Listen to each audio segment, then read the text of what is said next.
بے ساختہ پکار کر رحمت کائنات نے بدوا دیتے ہوئے کہا ملا اللہ قبورہم واجوافہم نارا، اللہ تعالیٰ ان کے قبروں کو اور ان کے پیٹوں کو آگ سے بھر دے جن کی وجہ سے محمد رسول اللہ کی اور صحابہ کی عصر کی نماز میں تاخیر ہو گئی۔ رحمت کائنات ہونے کے باوجود بھی نماز کے معاملے میں اللہ کے نبی نے بدوا دے دی ہے۔ آپ تصور کیجئے نماز کیسی عبادت ہے۔ پیارے نبی علیہ الصلوۃ والسلام حدیث میں بیان فرماتے ہیں میرا جی چاہتا ہے کہ میں مصلی پر کسی کو کھڑا کر دوں اور جا کر ان لوگوں کے گھروں کو آگ لگا دوں جو اذان سننے کے بعد چل کر مسجد کو نہیں آتے نماز کے لیے۔ نماز ایک عظیم عبادت ہے اور نماز کو چھوڑنا بہت بڑی آفت ہے۔ بے نمازی کا اتنا ہی برا انجام دنیا اور آخرت میں ہونے والا ہے۔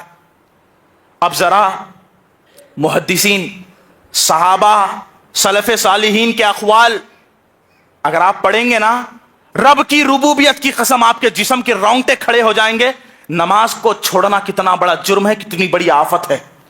امام ابو حنیفہ رحمہ اللہ کہتے ہیں بے نمازی کو قید خانے میں ڈال دیا جائے، یحبس حتی یموت، جب تک کہ اس کی موت نہ آ جائے۔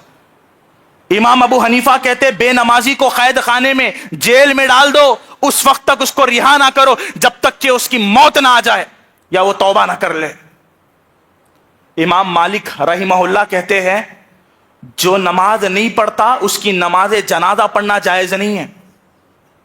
امام شافعی رحمہ اللہ فرماتے ہیں یقتل تارک الصلاۃ کالمرتد، جس طرح ایک مرتد کا قتل کرنا جائز ہے بے نمازی کا قتل کرنا جائز ہے۔ بے نمازی واجب القتل ہے۔ امام احمد ابن حنبل رحمہ اللہ کہتے ہیں لا یدفن فی مقابر المسلمین، بے نمازی کو مسلمانوں کے قبرستان میں دفنانا جائز نہیں ہے۔ امام ابن تیمیہ رحمہ اللہ کہتے ہیں بے نمازی اگر مر جائے تو وہ حالت کفر پہ مر گیا، یعنی بے نمازی کافر ہے۔ شیخ ابن باز رحمہ اللہ کہتے نماز چھوڑنا کفر اکبر ہے، بہت بڑا کفر ہے۔ امام ابن عثیمین جو سعودی عرب کے بہت بڑے عالم دین تھے، ابن عثیمین رحمہ اللہ کہتے ہیں بے نمازی بالاتفاق بغیر کسی اختلاف کے کافر ہے۔